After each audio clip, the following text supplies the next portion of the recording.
क्या मेरी शादी हो पाएगी? मुझसे कौन शादी करेगा?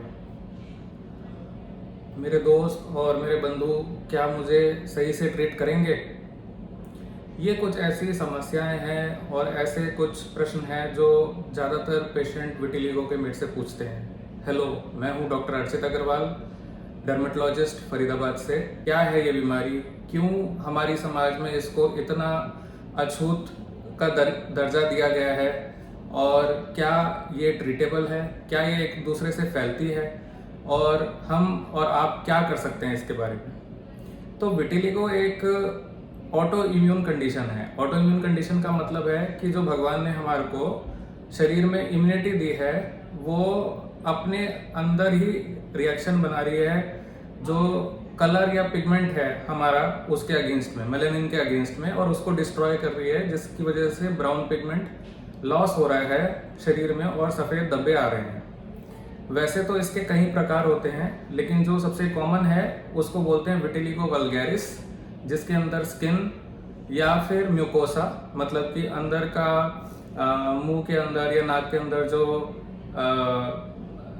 कवरिंग है वो अफेक्ट हो सकता है। ज़्यादातर चेहरे पे, हाथों में, पैर में ये ज़्यादा अफेक्ट करता है। तो विटिलिगो एक बीमारी है जिसका थोड़ा बहुत जेनेटिक कंपोनेंट है, मतलब कि ये माता पिता से थोड़ा बहुत आ सकता है, लेकिन ज़रूरी नहीं है कि ये माता पिता से ही आए, क्योंकि कहीं ऐसे केसेस होते हैं जिसके अंदर कोई हिस्ट्री नहीं होती माता पिता में होने की और फिर भी बच्चे को विटिलिगो हो जाता है। तो क्या ये एक से दूसरे को फैलता है? नहीं, ये एक से दूसरे को नहीं फैलता है और इससे डरने की कोई ज़रूरत नहीं होती। तो क्यों है ये समस्या इतनी गंभीर? ऐसे हमारे देश में जहाँ पे सफ़ेद होना, रंग का सफ़ेद होना अच्छा माना जाता है, लोग फेयर एंड लवली लगाते हैं और क्रीम लगाते हैं, वो लोगों को बहुत पसंद है। लेकिन जब किसी का कलर जो है वो बीमारी की वजह से उड़ रहा है तो वो किसी को पसंद नहीं है, वो किसी को एक्सेप्टेबल नहीं है, उसको जो है निचली नज़रों से देखते हैं लोग। तो यही जो है, यही समस्या है, यही बीमारी है।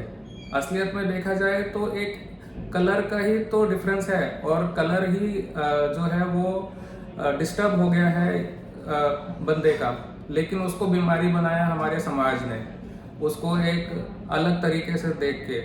जो पेशेंट्स हैं वो डरे रहते हैं कि उनके साथ कैसा बिहेवियर किया जाएगा, क्या समाज उनको अपनाएगा, कैसा वो महसूस करते हैं, जिसकी वजह से उनको अपने सेल्फ कॉन्फिडेंस जो है वो गिरता दिखाई देता है, और इसीलिए जो है वो परेशान रहते हैं। इस बीमारी का इलाज है और इसका काफ़ी अच्छा इलाज है, लेकिन इस इलाज में थोड़ा टाइम लगता है। लेकिन इलाज से ज़्यादा ज़रूरी है सोशल सपोर्ट। हम और आप क्या कर सकते हैं इसके अंदर?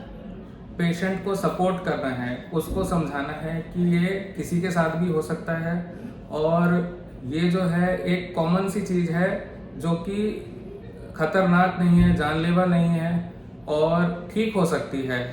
और सबसे ज़्यादा ज़रूरी है कि पेशेंट को एक्सेप्ट करना और उससे बात करना, उसके बोझ को हल्का करना। जहाँ तक कि ट्रीटमेंट की बात है तो कोई फ़कीर बाबा या फिर कोई झाड़ा लगाने वाले से कोई विटिलिगो ट्रीटमेंट नहीं होता। इन सब चीज़ों से आपकी बीमारी बढ़ेगी ही, और डर्मेटोलॉजिस्ट या स्किन स्पेशलिस्ट ही प्रॉपरली विटिलिगो को ट्रीट कर सकते हैं। जो स्टार्टिंग की स्टेजेस हैं वो तो सिर्फ ट्यूब लगाने से ही ठीक हो जाती हैं, और जिसको बीमारी बढ़ रही होती है उसमें खाने की दवाई, ट्यूब और सिकाई की दवाई दी जाती है। कुछ एडवांस केसेस में फोटोथेरेपी और सर्जरी के ऑप्शंस भी अवेलेबल हैं। लेकिन सब इलाज से ज़्यादा ज़रूरी है इस चीज़ का समाज से भय हटाना, इसको एक बीमारी के दर्जे से हटा के एक कंडीशन का दर्जा देना। तो क्या आप मेरे साथ हैं? तो आइए, जो भी पीड़ित लोग हैं उनके साथ खड़े हों और उनको सपोर्ट करें। ऐसे कई सारे एनजीओ हैं जो इस दिशा में बहुत अच्छा काम कर रहे हैं, आप उनसे जुड़ सकते हैं। और जो भी आपके पास कोई आपके नज़र में, आपके रिश्तेदार में, या आप खुद ही अगर कोई अफेक्टेड हैं विटिलिगो से, तो डरने घबराने की कोई बात नहीं है। अपने ही नज़दीकी किसी स्किन स्पेशलिस्ट या डर्मेटोलॉजिस्ट के पास जाएंगे। धन्यवाद।